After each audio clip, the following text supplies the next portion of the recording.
Welcome to this session of Kaiju Masterclass and our interview with Norman England to discuss his book, Behind the Kaiju Curtain, which is coming out in November from Awai Books.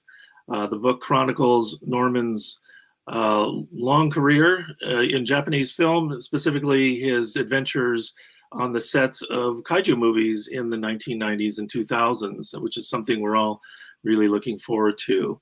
Norman's also a filmmaker, a subtitler, a film journalist. He wears a lot of different hats.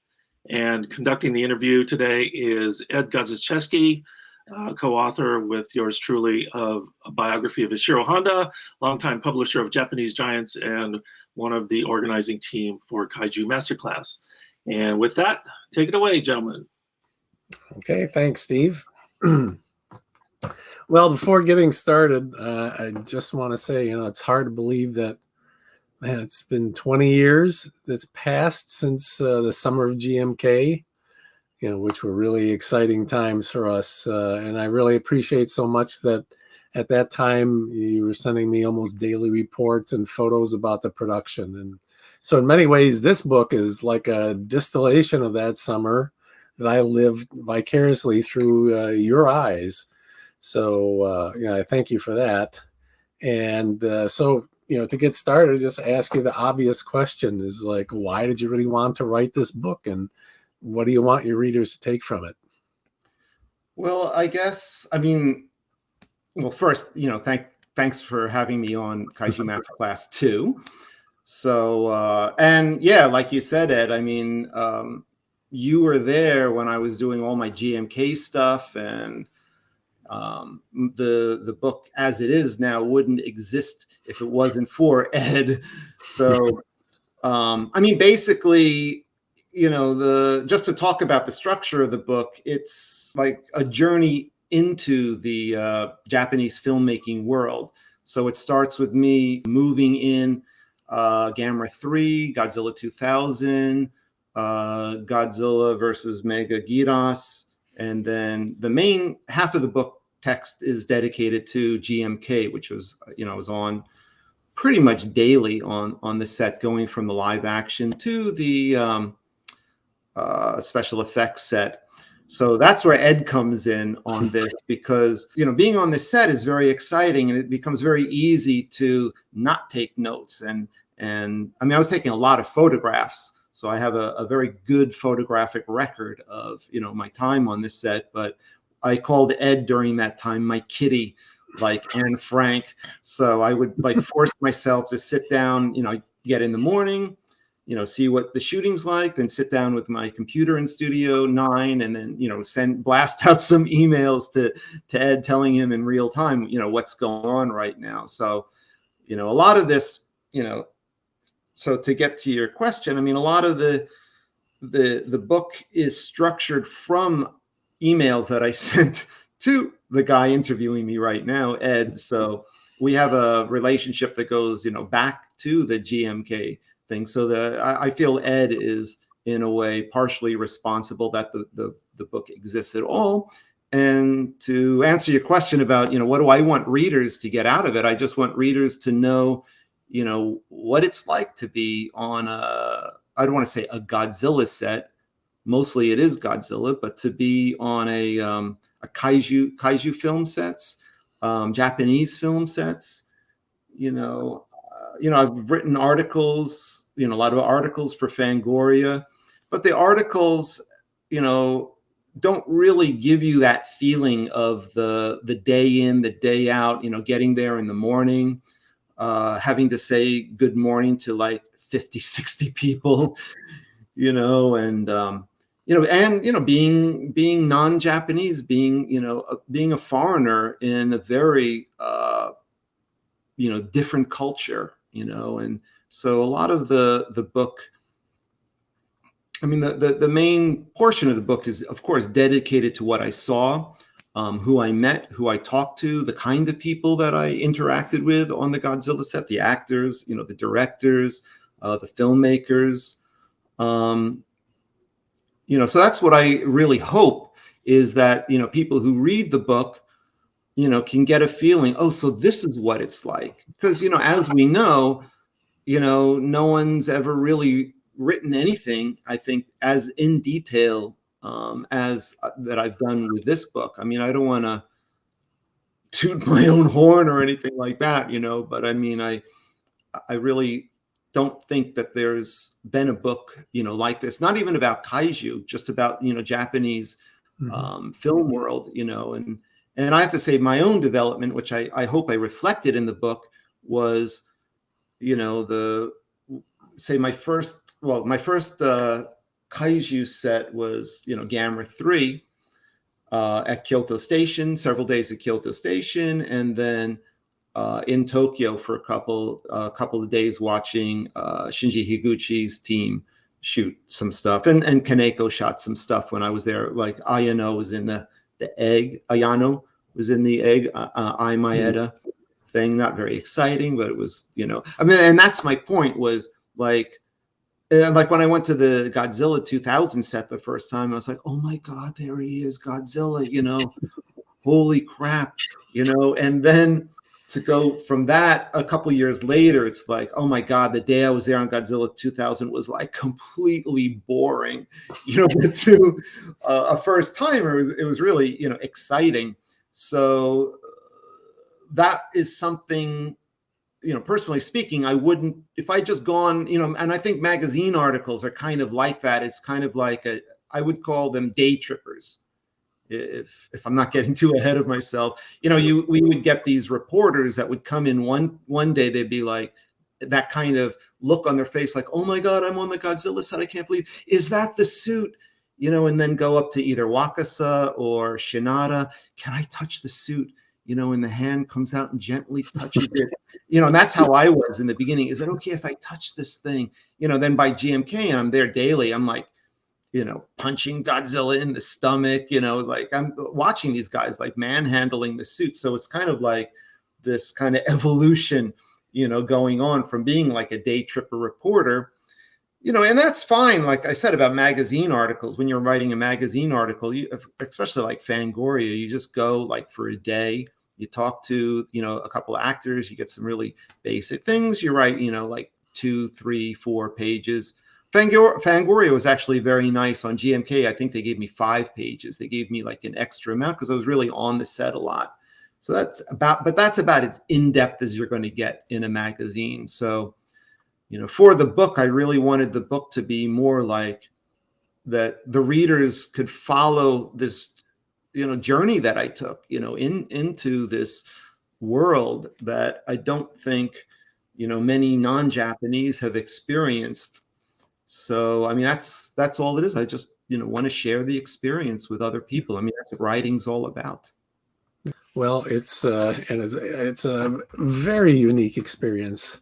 I mean, really, when you think about it, nobody, whether you're Japanese or non-Japanese, has ever really done this kind of thing before. So, that's one of the exciting things that I think, readers can look forward to from this book. You're going to get details of an experience that no one has had before, and no one has ever written about. So that's just one of many reasons why hopefully people will take the time and to search out the book and read it, because it'll really open your eyes about a lot of different things. Now, I guess another question I would have is, it's been 20 years since GMK. So why wait this amount of time to write the book? And, if you had written it earlier, do you think it would have been any different in terms of style? Well, I'm a very slow writer, 20 years. Okay. I am actually kind of a slow writer, but no, I mean, when back 20 years ago, in GMK, shooting, that was in 2021. Yep. So, I had thought to, write the book, quickly. And I actually was talking to my editor at Fangoria, was introducing me to publishers and stuff.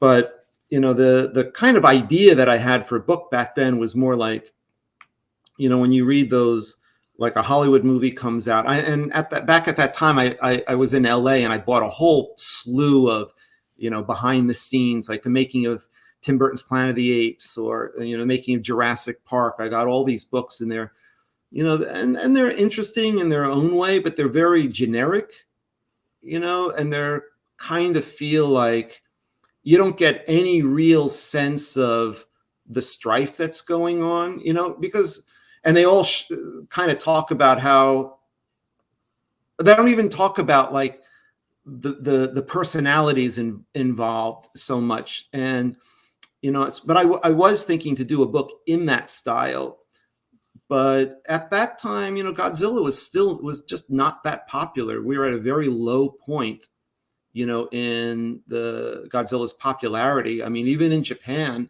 like in GMK, when Sanoshiro is like, Godzilla's passe, I mean, it's very different today. Godzilla made a real comeback, starting with the 2014 film. So, Tony at Fangoria had helped to introduce me to some publishers, but they didn't really seem that interested in it, and then I'd have to deal with Toho. There'd be a lot of things. It just didn't feel right, I guess, so. And the other thing is also I was still, pursuing the experience. So, I finished GMK. I was doing other, the J horror stuff was really booming at that time. So I was going to other film sets. And then the next year, Mechagodzilla started up, so I was on that set almost daily, and then after that was Tokyo SOS. I was on that set a bunch of times. Final Wars, I was kind of burnt out by that time, and I didn't really know the director that well. So I think I only went 5 or 6 times to the Final Wars set, and I really needed a break, I think, from things. But I think now, the fan base has changed a lot. Both of us, I mean, you're a little older than me, but I mean, we grew up at a time where you could only see these movies on TV. You could only see these in the theater, and there was no information, really. They were spelling names wrong in the titles, for God's sake, I mean, so I'm really amazed, when I see, younger fans who really, I mean, of course, they get a lot of information off of Wikipedia, but even Wikipedia, I mean, we had no access to anything like that, So one of the things, when I did this book was, I was trying to find a way to not just be like, oh, in 1954, Eiji Tsuburaya, and Ishiro Honda, they all, got together. I mean, everyone knows this stuff these days. It's not like how it was, say, maybe you could write a book like that, 20, 30 years ago, but you really can't get away with that anymore. So, and by this, I mean that now I'm glad I waited 20 years. You know what I mean? Like if I had put out the book I wanted to put out, or I imagined originally back 20 years ago, it would have been more in that kind of impersonal way.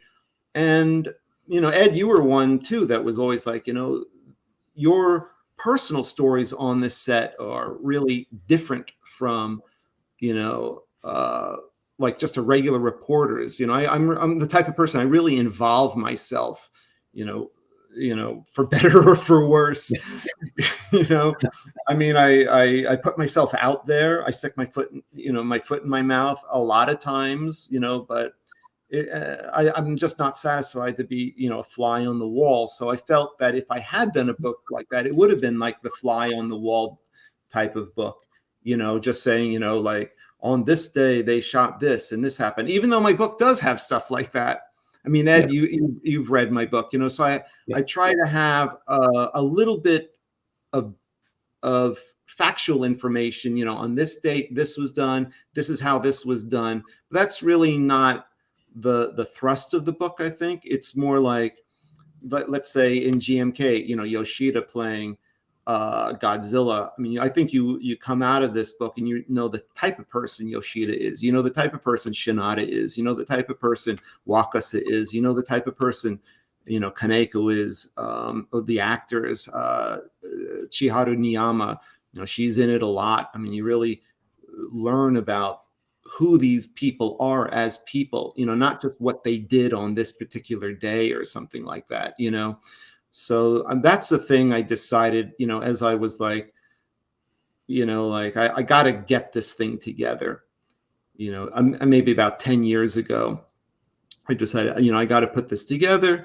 And I collected mostly all the emails that I sent to Ed, you know, over those times. And I put them all together. And what was it, like 500 pages, you know, A4 Yeah. pages, which is like way overkill.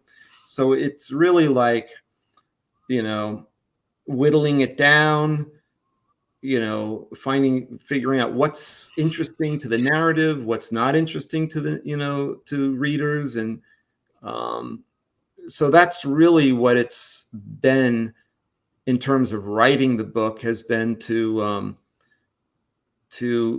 maybe unwrite the book, if that makes any sense. You know what I mean? To cut it down and sharpen, you know, what's there. And, you know, luckily too, I took, you know, great photos, morning to night. So I really have a very accurate date stamp on everything, and a very accurate visual record of, you know, what happened on, say, different days and stuff like that. So, you know, that's in my long-winded way of answering your question. I mean, that basically that's, you know, what, you know, I feel, even though, sure, yeah, I wish I had like released this book, you know, 20 years ago, there you go. But I'm now glad that I waited. You know, I think, I mean, the experience is still very, even though it's 20 years ago, it feels very fresh to me. So, and it's weird sometimes. It's kind of different, but you know, I meet the staff now and then and stuff, and I'm like, oh my God, you've gotten old. Oh crap, I've gotten old too. What? One of the main people in my book, she Jinko Kawashima, she passed away about 2 years ago. So she was the scripter on, you know, a lot of all of these. I met her on Godzilla 2000. She was the continuity person for the first time I met her was for Suzuki on Godzilla 2000. She worked with Higuchi a lot and stuff, and unfortunately she got cancer. But meeting everybody, I hadn't seen some of the staff in like 20 years at her funeral, and it was like, oh man, I keep on thinking, because the experience of GMK in 2001, well, the whole Millennium series, and it was basically the same staff throughout the whole thing, was like, oh yeah, that's like over 15 years ago. So, you know, time flies in a way. Well, yeah, I mean, I really, one of the things I really appreciate about the book is the way that you have drawn out the personalities of all the staff, and I think that's one of the big differences you'll see from a typical making of book compared to what Norman has put together, and it really adds a whole new dimension to this type of a book, and actually a lot of enjoyment, because yeah, as Norman points out, there's a lot of unique personalities among the staff, and you know, people that you encounter in the making of a film. In fact, Norman even had the chance to have a semi-adversary during the whole process. I don't know if you want to talk a little bit about your good friend Saito. Well, that's the thing. Like Ed said earlier, I mean, there was other, there was another Japanese reporter who was there. Not, I wouldn't say he was. I guess he was there as often as I was, but he decided to become my rival on the set for some reason. You can read it in the book. I don't want to get into it. Plus, you know, unfortunately, Saito passed away 2 years ago, which I felt very bad about. I mean, we never really got along, even on like the Godzilla set. We were kind of always like butting heads together, which was his decision, not mine. I mean, I don't know.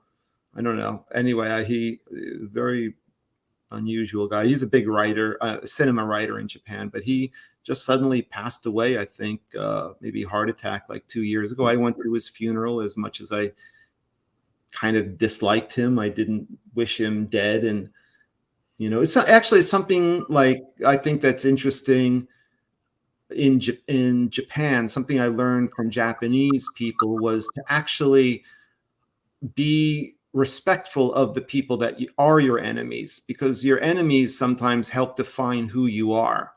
And I think it's very not, it's not a thinking that we kind of have in America. You know, it's like the enemy: crush, kill, destroy. Lost in Space quote. But I mean, it's kind of like, you know, screw them, you know. But in Japan, there's kind of a lot of sympathy for the enemy, especially a defeated enemy, you know. And they, you know, so I tried to approach Saito from a Japanese point of view, you know, which is why I went to his funeral, you know, was to say, even though I thought you were a jerk, you know, I mean, you were there with me, you know, and you're in my book a lot, you know, and I have to, you know, respect the guy for that. But so I do have a couple stories like that, but other than that, I mean, a lot of more on a more positive note, Ed.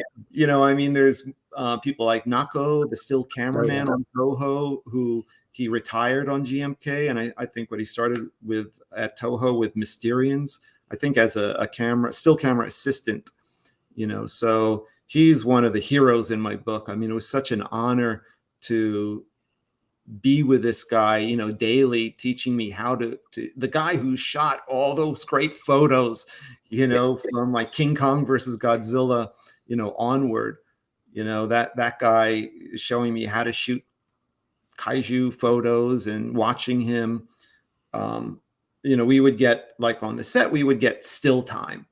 So, I mean, just to describe the set, you know, I was there. Well, I'll just say this, like I was there, you know, as a Fangoria guy. I was doing Kaneko's website at the time. And then in the middle of GMK, Tomiyama, the producer, Tomiyama, recruited me to write pieces every other week about, you know, what's going on the Godzilla set, which was called, embarrassingly enough, the Norman Report. So, you know, so this helped me, you know, this was like my key to opening, you know, giving myself complete access to, you know, all the shooting and stuff. But getting back to Nako, so what we would do, there'd be like me on the set. Nako was the Toho cameraman. Then there was like 3 or 4 other still cameramen. Like you get people from Shogakukan, Hyper Hobby. They would make contracts with Toho that they could have a still cameraman on the set, so that, you know, when the film opens, they release all those photo books and all those. It's very interesting the way the Japanese do it. I think in Hollywood, the studios provide them with the stills, and they do that. You know, that's what Nako's job is, to take stills, but they also have these publishers who come in and they want to release, you know, picture books, and they've got their own still cameramen, and they've done a contract with Toho. So what we would do on the set sometimes, like there might be like Mothra's there and Godzilla's there, and then Nako will arrange with the director. In the case of GMK, would be Makoto Kamiya, you know, arrange, okay, we need still time, you know. So all the cameramen, we'd all get together in like a huddle, and boy, Nako would come out. He's like, you know, Yoshida gets in the Godzilla suit. He's like, put your arm like this, do like this, get Mothra down like that. Then he's going to the art staff guys, like, you know, move that building over there, do that there. It's like, oh man, this guy really knows what he's doing.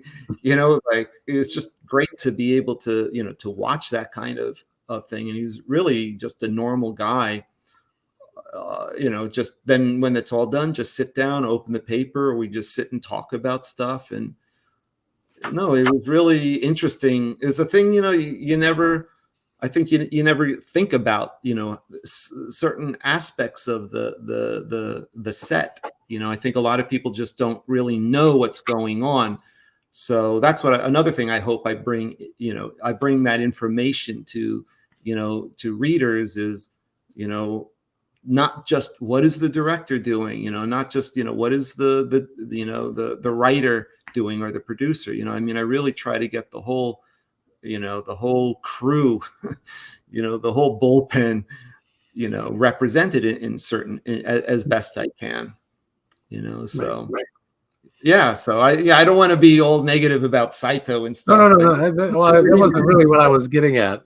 I mean, I just thought that you know, he he kind of represented the kind of proprietary attitude that some Japanese have towards, you know, this topic, like it's not really for foreigners. And I thought that was, you know, that was kind of like one of the interesting things. Not like he was like a real adversary or a real okay. enemy. In that way, I mean, Yeah. it wasn't like we're like, I'm That's what I going was to find getting this at. guy out. We're by the big pool and we're getting to fist right. stuff. There's nothing like that. Yeah, You would just right. come up with, yeah. I mean, that's the thing, you know, that, you know, Japanese people, you know, they're very proud of their stuff, you know, and they like to think that it's unfathomable by, you know, non-Japanese. You know, even like the first time I came to Japan, I was down in Kagoshima, and I was staying at the head of surgery of all homes. The guy was the head of surgery at Kagoshima University Hospital, and we're sitting around in his garden outside. Very rich guy. I met him in New York. He took his family to New York for a year just to hang out in New York. But so we're sitting around and we're talking about Japan. He's like, "How do you know this? How do you know this stuff?" I'm like, "I read books.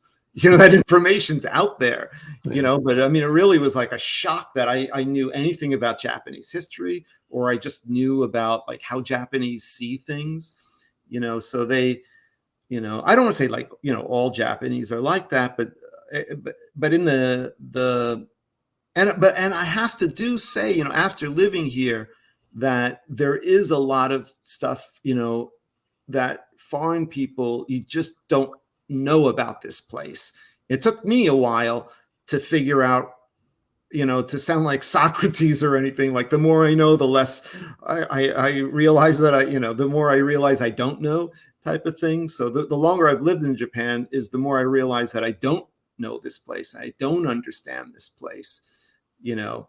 But some people in Japan choose to believe that it's impossible for foreign people to understand the stuff, and they find a lot of satisfaction from that. So in a way, Saito kind of was of that mindset.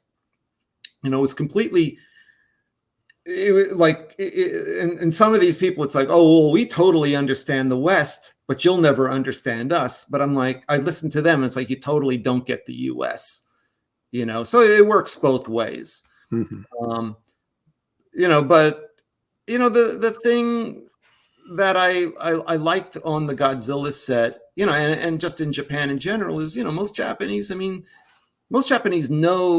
not feel that way. I'm talking also about like the nerd contingency, you know, and they really want to, you know, Godzilla's like their everything. Godzilla's their Star Wars. Godzilla's their, you know, Star Trek, Planet of the Apes, you know, the Marvel universe. I mean, that's what Godzilla is to these people. So they're a little, you know, possessive of it, you know, and they look at the Hollywood Godzilla as like, you know, something that doesn't really get it. You know, it's interesting for them, but especially like the 98 one. The 98 one was like, okay, well, you just proved that you don't understand what Godzilla is. And a lot of people here were actually happy about that. You know what I mean? It proved to them, you know, that they can't understand us, type of thing, you know. But I think when the 2014 film came out, that, you know, and especially it being #1, was like, oh, you know, it's not really important that they get us. They're able to use Godzilla in a way that reflects their culture, if you understand what I mean. Mm-hmm. You know, so it was more like, you know, the film was successful in Japan. It was successful, you know, around the world. I think it was like #1 for 2 weeks, and that really had a lot of impact on the resurgence of Godzilla, you know, in Japan as well. It's the success of the legendary Godzilla really was a boon to the domestic Godzilla. You know, I don't think, you know, I mean, we wouldn't have the Singular Point now. We wouldn't have Shin Godzilla. You know, we wouldn't have had these things if it hadn't been for the success of the 2014 film. So I'm not a huge fan of the film, but I am grateful for, you know, what, you know, it's given me the opportunity to, you know, finish my book and stuff. So yeah, the history of Godzilla is a pretty interesting one, especially over the past 20 years. So Did I answer your question? Yeah. Okay. Okay. Another question I would have is, you must have gone into this whole experience with some preconceptions of what it's like on the set, and I guess, how did the actual experience compare to what you expected before you went into it? Well, I mean, that's kind of what I was just talking about Yeah. before. Was Right. the Gamera 3 set. I was a little brazen going around like, yeah, Yeah. this is this is like this. Maybe at the end of after doing Godzilla Gamera 3, and then doing Godzilla 2000, and then maybe near the end of Mega Giras, after the premiere at the Tokyo International Film Festival, before GMK started, I realized that I didn't really understand what the sets were really like, what the people were really like. I guess maybe what it was for me was, when I finally got it out of Kaneko that he got the job for doing GMK. He's a good guy to keep a professional secret. But when I went to visit Shinada's shop when they were building the GMK suit, and I went in there, and that was really like when I was first like piercing the bubble, so to speak. Like it was very different. It was a very different atmosphere. The guys were all kind of very quiet, artisan type of people, like all like digging tools through clay as they're like sculpting the various parts of the Godzilla suit, and I'm like, oh man, I've got to kind of change my attitude. Like, I'm here to learn. I'm not here to bring my preconceived notions of what, I think it is. So, that's what I hope also the book, I did not do any writing, rewriting of stuff. I tried to keep that learning curve, intact, inside the book. So, it was really, GMK was the one, since I was there, that was like, it must have been in April. Late March or early April. Yeah, of 2001. Yeah. And then the film with the sound mix and everything finishing up, that was like the end of September, October. And so that whole year like that, basically like, 10 months of that was really like, boy, yeah, I really learned a lot, and like I said, it's like I learned like that I didn't know what I thought I knew, so that was it was it was fun. It was exciting, I like that kind of thing, and the people were really good. And like I was saying earlier, most of the crew, some of the crew guys didn't like me. They didn't want me there.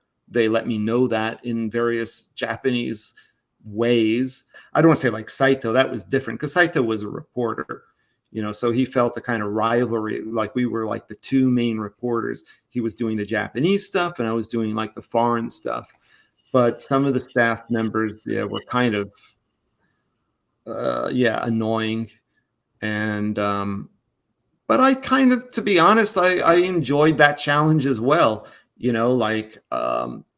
Trying to figure out how to get along with people who don't want to get along with me.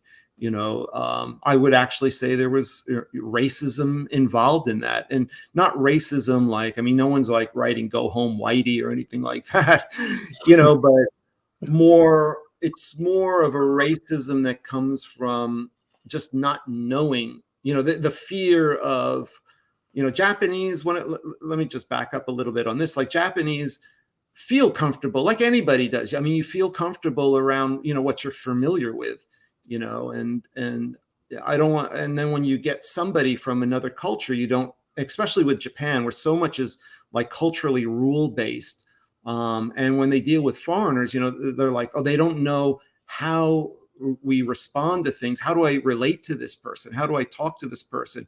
For some people, they don't look at that as a positive thing. They look at it as a kind of a pain in the ass thing, a burden on them, that here comes a guy who doesn't get it, and how do I relate to this guy? So yeah, so basically you have like two types of Japanese: the people who don't want to deal with foreign people because they don't feel that they'll be able to relate to them and communicate with them, and then the other people that are curious and they want to know how foreigners see things. So the Godzilla set, like anything, was made up of a mix of the two types. Most of the people were fine. I mean, it basically came to people who are glad I was there, people who are indifferent to my being there, and then people who are really like, why the hell is this guy here as often as he is? What's the point? So, but those people were, maybe I could count them on one hand, and it would make me laugh. And I'd mentioned Junko earlier, like sometimes like for example, one day Tom Kitagawa, who he didn't play Godzilla in GMK, so I can't remember how it happened, but he wound up giving me his Toho studio bike, because Toho at the time, well, it still is, I mean, it's a pretty big studio, so to go from one end to the other end takes you at least 5 minutes, walking back and forth. So some staffers, when they have to go back and forth, they have an on-set bicycle. So Tom gave me his bicycle once, and I parked it over by the old Studio One in front of that. And I went in to like buy something. I come out, this is at night because the shooting was going really late one night. And I go out, where the hell's my bicycle? And I'm like, someone took my bicycle. And I'm like walking around, I found it like put away in this like really ridiculous spot.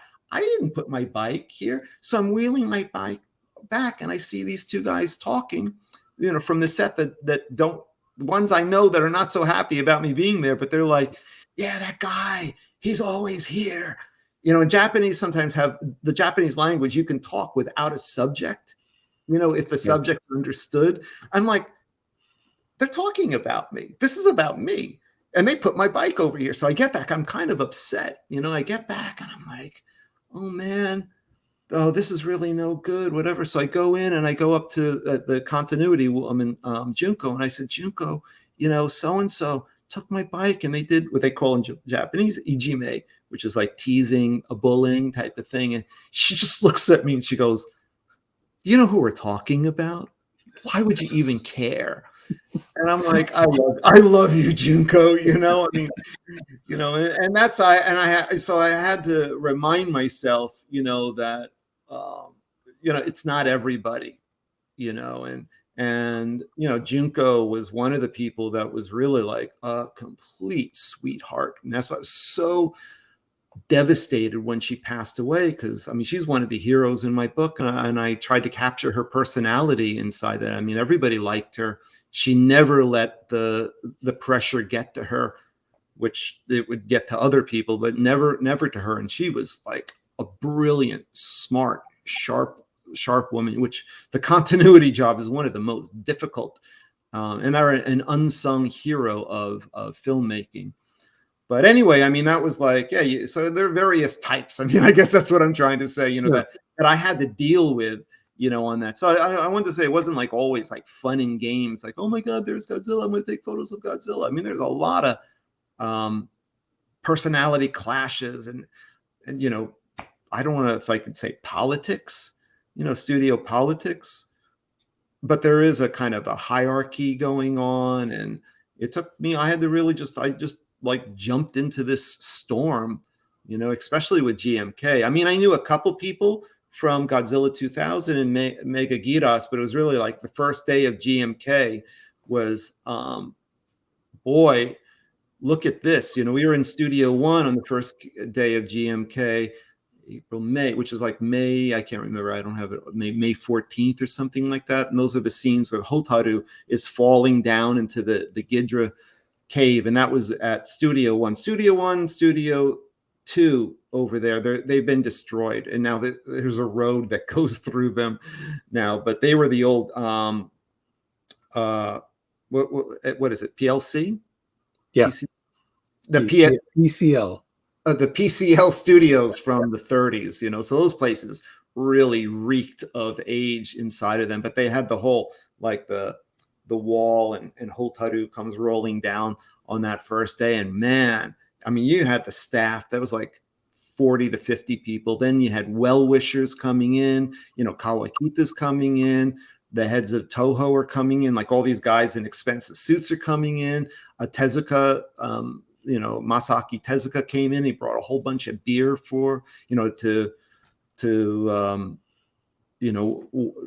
congratulate Kaneko on his first day of shooting Godzilla and the whole staff.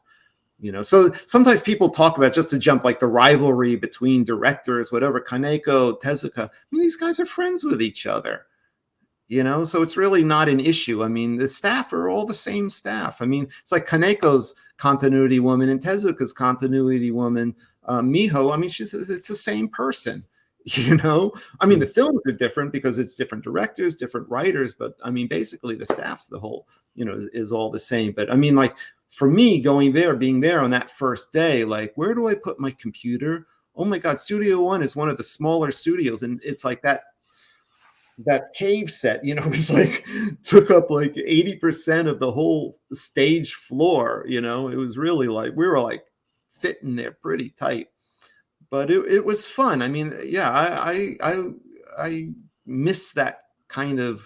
I miss being green behind the ears, you know, so to speak. It was exciting times, you know, and that, going back to my book, I mean, that's what I'm hoping to share with people. And that's the thing, is, you know, I want to share this experience with people, you know, and I mean, that's my motivation for writing this, you know, to bring in this kind of knowledge that, you know, hasn't been written about before.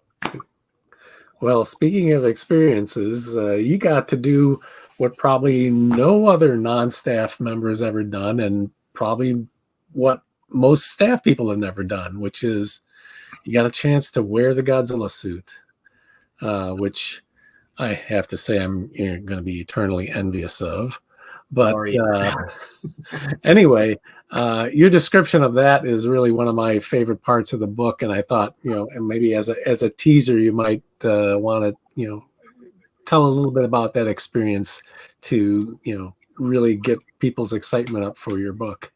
Well, towards the end of shooting of GMK, you know, I mean, I had a very good relationship with Shinada. Shinada's, you know, I know he's going to be a guest on Masterclass too. You know, Shinada's a very sweet guy, you know, and Ed, you've known Shinada since before he was a professional.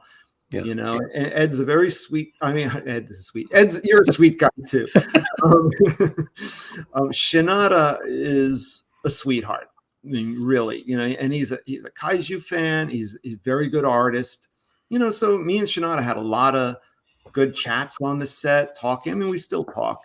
You know, he calls me up every now and then, and so I was thinking near the end of this set, like, I'm like, you know, Yoshida's like 172 centimeters. I'm 170, you know, and like Tom Kitagawa is shorter than me. Like, I couldn't even fit into his Godzilla suits because he's shorter than me. I couldn't fit into them. I'm thinking, you know, oh man, you know, I could probably fit into this thing. I don't know. So I just went up to Shinada one day near the ending of shooting, end of GMK. I was like, you think I could wear that thing? And he goes, yeah, sure, I guess. Yeah, why not? And then I'm like, well, you know, we should check. You should just check with Toho first. I'm like, okay.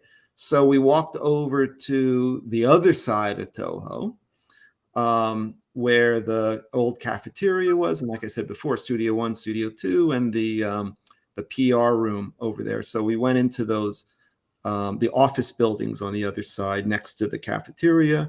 And I think it was Mr. Kawada was in the office, and we said, oh, like I said, I'm with Shinada. He's like, Norman would like to wear the suit. Do you guys have any objections? And they're like, no. So I'm like, oh, okay. I think it would be different today. And I'll tell you why I think it would be different today. I think it'd be different today because Japan has gotten a little more lawyerized these days. So they would probably say no because there would be the slight possibility that I could injure myself. And then they might be considered liable for that. But back 20 years ago, people still weren't thinking that way. You know, America changed too, you know, over, say, my 60 years of living. You know what I'm talking about, where it was like, you know, so I think in a way, I think today, if they use suits anymore, they wouldn't allow a non-professional, to step into it. But so, we went back, and Shinada said, okay, well, let's just wait until shooting's over with, and shooting was only like, I think it was like a week away till it was done. And then they were shooting a canned coffee commercial that Yoshida was like the star of it. Like, he drinks canned coffee and he gets super powered and plays Godzilla. So that was like kind of in between, they had to keep stuff at Toho until the shooting of the canned coffee commercial. So yeah, it was like a couple days after GMK wrapped, and you got to read my book, but I think I really describe what it's like to get into this thing. And it was nothing like I expected. It was even harder than I thought it was going to be, and it was really, yeah, I mean, I wore it for like, 10 minutes or so, but that was still, and there's a video of me, because the guy Kageyama, Shu Kageyama, who is doing the making of, he filmed me, and I've been dying to get that film. He came like rushing by when he heard I was going to wear the suit. So there's some video cassette at Toho somewhere that has that recording of me stomping around the big pool wearing this thing. And no, it was quite the experience. The details all written in my book, so I think you can read it and get a very good idea of what it's like to jump into the suit. If you're claustrophobic, I can tell you, it is not the place you want to be. I mean, that thing is like, if it wasn't for the neck holes, I mean, it's just like solid black. I mean, they've got the inside is all lined with it, like one of these like super black materials, so it was a little scary and stuff. But then, so I went to the shooting of the Wanda commercial, and during a break, me and Yoshida had lunch together, and he was like, he goes, so me and I wore the suit, man. I wore the suit. And he goes, did it stink like me? It must have stunk like me. I've been wearing that thing all year long, all summer long and stuff. And but anyway, I mean, mostly smell like glue, really. Yeah. So, but no, I mean, it was really good. And I made sure, like, Shinada's like, you want to wear the fins? Of course I want to wear the fins.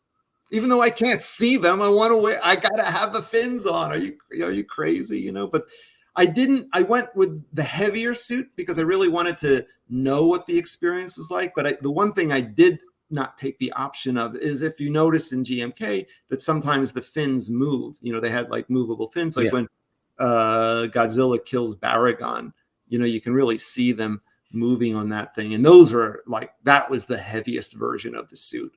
Was I mean, there are a couple different suits, but that one with the mechanical fins on the back is the heaviest. And I was like, okay, I'm not going to go that far. It weighed more than I do. I mean, it was like I doubled my weight getting into that thing. And when I got home that night, I passed out around 9:30. I was exhausted.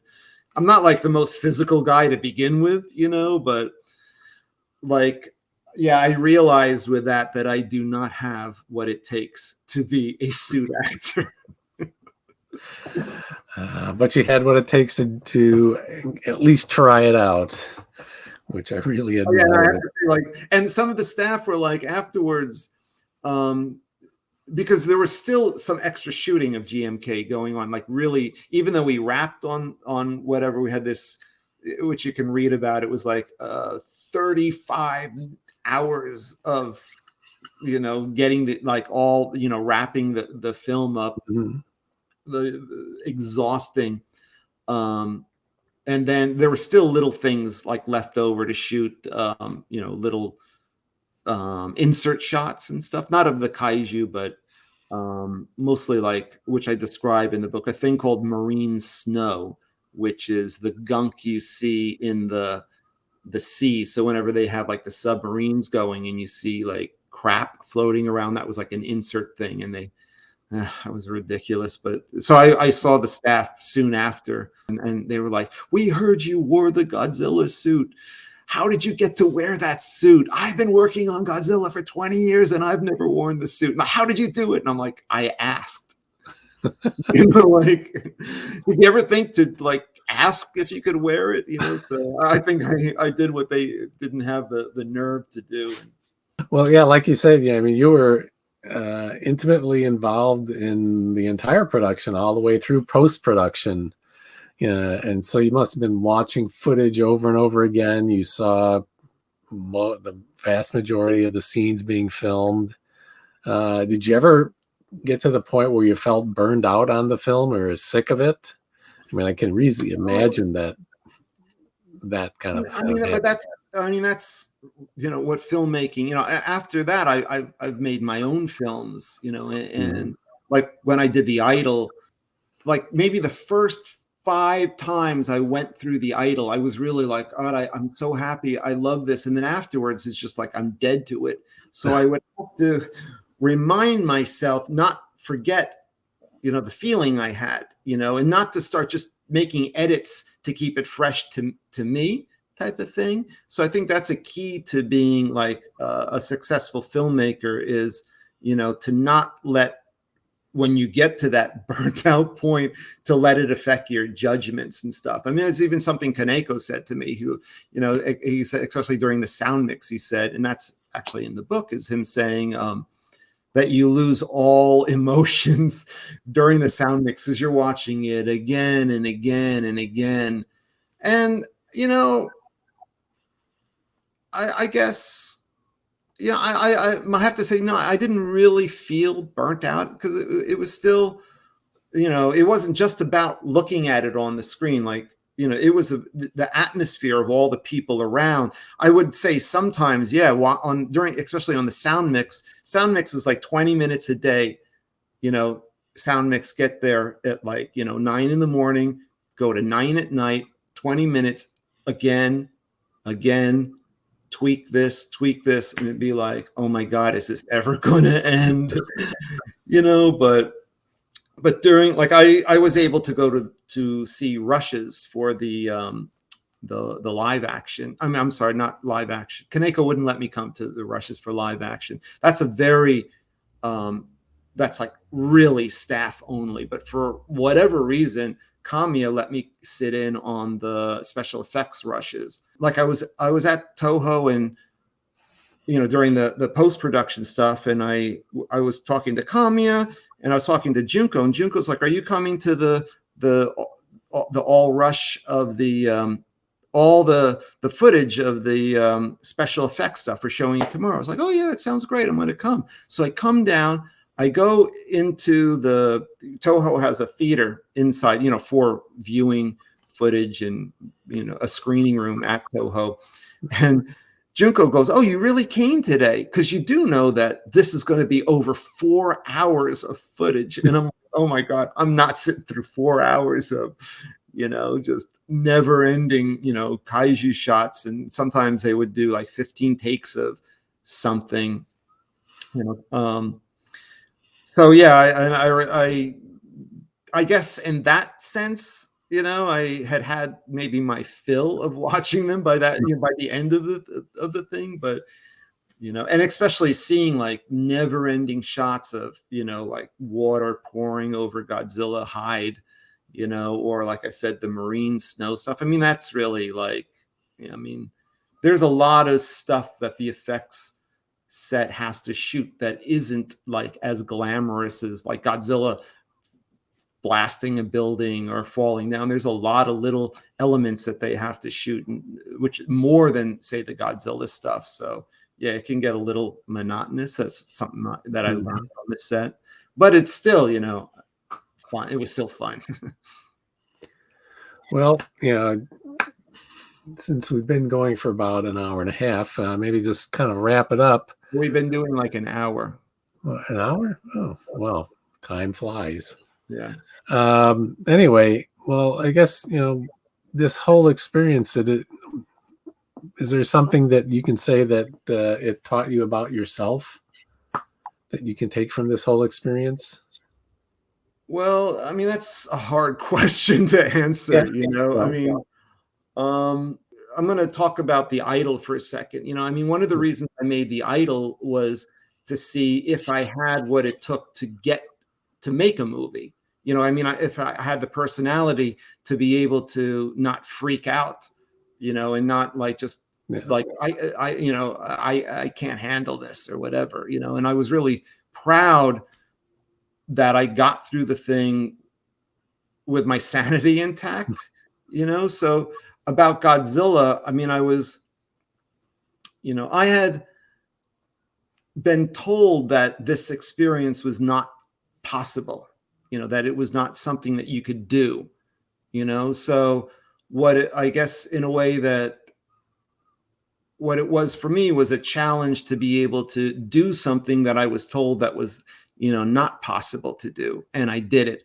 And so in that way, it taught me that, you know, that I don't know if it taught me anything about myself, but it taught me about that if you really want to do something, you know, you can make it happen, you know. And that was like, I think, you know, up until me, I mean, of course, there are other, you know, you go back to the Showa era, you know, there are other foreign people that were involved with Godzilla, but their experience is very different. You know, I mean, they were usually, you know, actor people, you know, hired through agencies, you know, and I kind of wanted to do something that I was told was not possible to do, you know, something that I wanted to do that seemed to be impossible to do. I was told by Japanese people that I could never get to do this. There were times when I thought everything was going to fall apart, you know, but I stuck with it. So I guess I learned that if I really want to do something, that I can do it.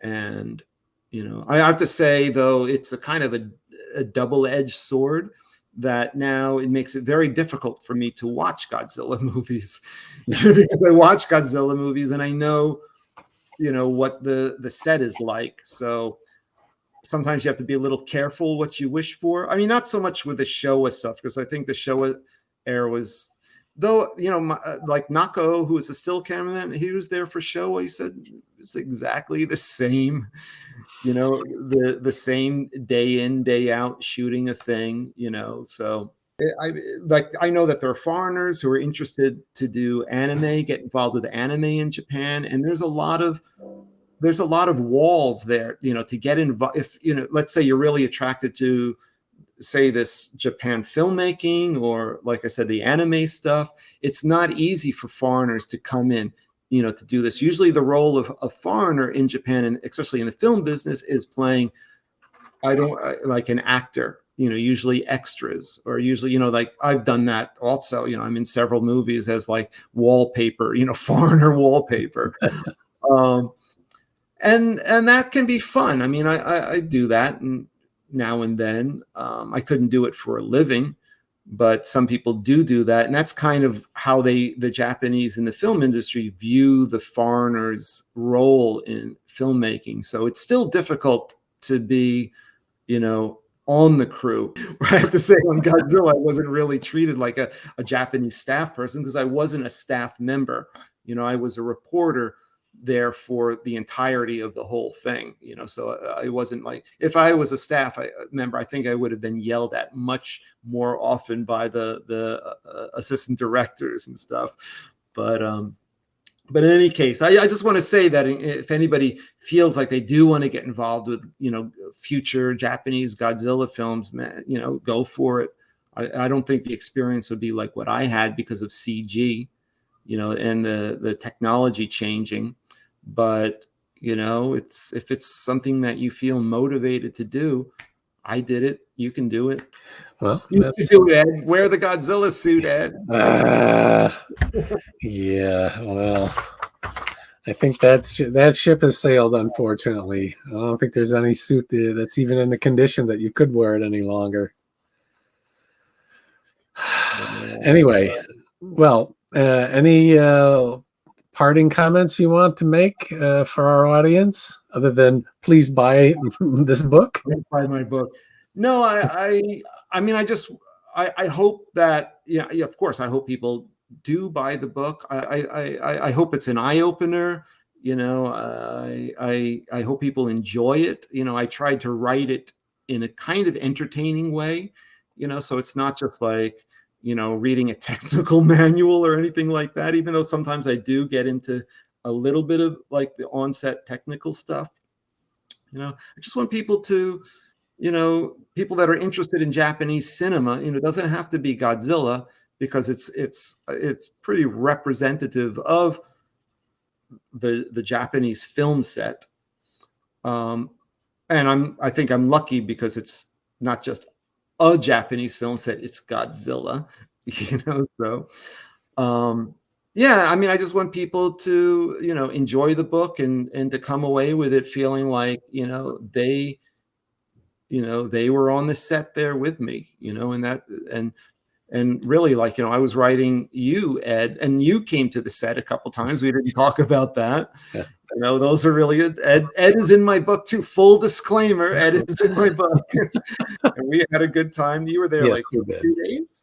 Fantastic. 2 days, yes. Yeah. And you got to meet everybody, didn't you? Pretty well, yeah. I met Yamamoto. That was one of the greatest highlights. I never expected I'd meet one of the Showa era classic actors like him, and that was a real treat. Yeah, Yamamoto's in my book a lot. I mean, he so I have some great Yamamoto stories. Yes, quite a character. No, Yamamoto is awesome. I was so glad that, and he likes foreign people, so yeah, he singled me out, and and every day he was on the set, we were always having lunch together, doing something. So that was like, yeah, I mean, that was a thing that I felt, I felt a responsibility for them allowing me to have this experience. I had to write this book. I felt bound to write this book. And that's why, I wanted to write it, as good as I can, write, that I just want people to know what it's really like to be on a Godzilla set. I mean, I didn't try to hide things, or I didn't rewrite things, from, 20-year later point of view. I mean, I tried to keep that, like I said earlier, like my learning curve there, what the different, so many people, come in and out of the narrative. So that's why I took it seriously. I took writing this book very seriously as, my contribution to, the fandom, and also as just filmmaking in general. If people want to know about what's it like on a Japanese set, you don't have to be interested in Godzilla.